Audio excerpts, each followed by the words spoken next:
Hello friends, मेरे channel में आप सभी का स्वागत है। आज के इस वीडियो में हम लोग देखेंगे एक सदिश से दूसरे सदिश को घटाने या माइनस करने का मतलब क्या होता है।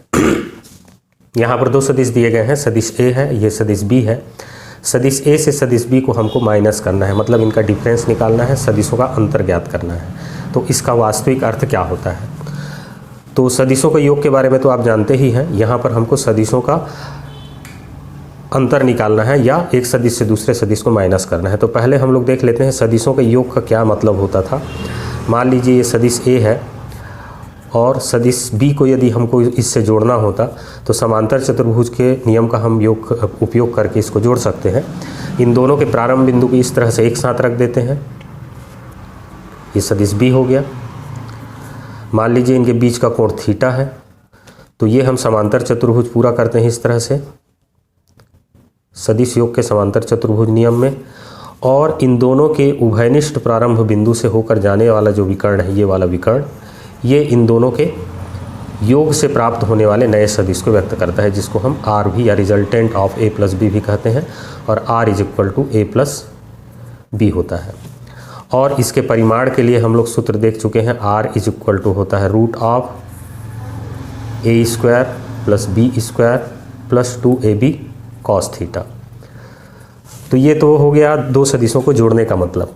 अब यदि a से b को घटाना हो तो हमको करना है a और माइनस b। इसको आप ऐसा समझ सकते हैं, a माइनस बी को दूसरे ढंग से लिख लीजिए, a और प्लस लिख लीजिए माइनस b।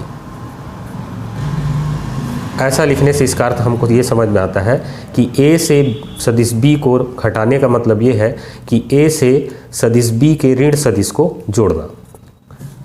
तो ये कैसे होता है। तो ऋण सदिश की परिभाषा से हम जानते हैं कि किसी भी सदिश का ऋण सदिश परिमाण में उसके बराबर होता है और दिशा ठीक उसके विपरीत होती है। जैसे b का यदि हमको ऋण सदिश निकालना है तो b का ऋण सदिश माइनस भी होगा और उसकी दिशा इस तरह से होगी, नीचे की ओर।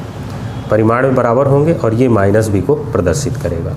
तो यहाँ पर a से b को माइनस करने का मतलब है a से माइनस b को प्लस करना। तो ऐसा करने के लिए हमको b का ऋण सदिश प्राप्त करना होगा। तो b का ऋण सदिश प्राप्त करने के लिए हम उतनी ही लंबी एक लाइन खींचते हैं नीचे की तरफ। ये लंबाई और ये लंबाई बराबर होना चाहिए और तीर के चिन्ह को उल्टे दिशा में लगा देते हैं। तो ये माइनस b को व्यक्त करेगा। अब इस a से इस माइनस b को ठीक इसी समांतर चतुर्भुज के योग के नियम का प्रयोग करते हुए हम लोग जोड़ेंगे।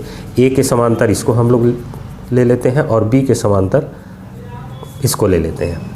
यहाँ ध्यान देना है कि b के ऋण सदिश की दिशा विपरीत होती है, लेकिन परिमाण उसका b के ही बराबर होगा। तो यहाँ भी हम समांतर चतुर्भुज के योग के नियम का प्रयोग करेंगे। तो ये वाला जो विकर्ण होगा ये a प्लस माइनस बी को प्रदर्शित करेगा सदिश रूप में, और इसका परिमाण या a माइनस बी का परिमाण के लिए जो सूत्र आएगा वो इस प्रकार होगा, a स्क्वायर। अब मैं बता चुका हूँ कि ऋण सदिश की दिशा विपरीत होती है इसलिए ऋण चिन्ह लगता है, लेकिन उसका परिमाण b से ही व्यक्त होगा, क्योंकि किसी भी सदिश के ऋण सदिश का परिमाण भी वही होता है, सिर्फ दिशा उल्टी होती है। तो यहाँ पर जब सूत्र में हम b का मान रखेंगे तो माइनस b नहीं रखना है, प्लस b ही रखना है, b स्क्वायर और प्लस 2ab। अब यहाँ पर देख सकते हैं ये कोण थीटा है, तो ये वाला कोण 180 माइनस थीटा होगा। तो यहाँ पर आ जाएगा कॉस 180 माइनस थीटा।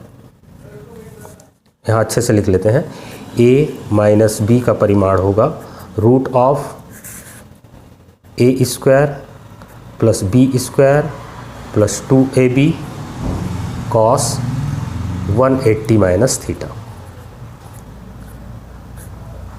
तो इस चीज़ को याद रखना है, a से सदिश b को माइनस करने का मतलब होता है a से b के ऋण सदिश को योग करना।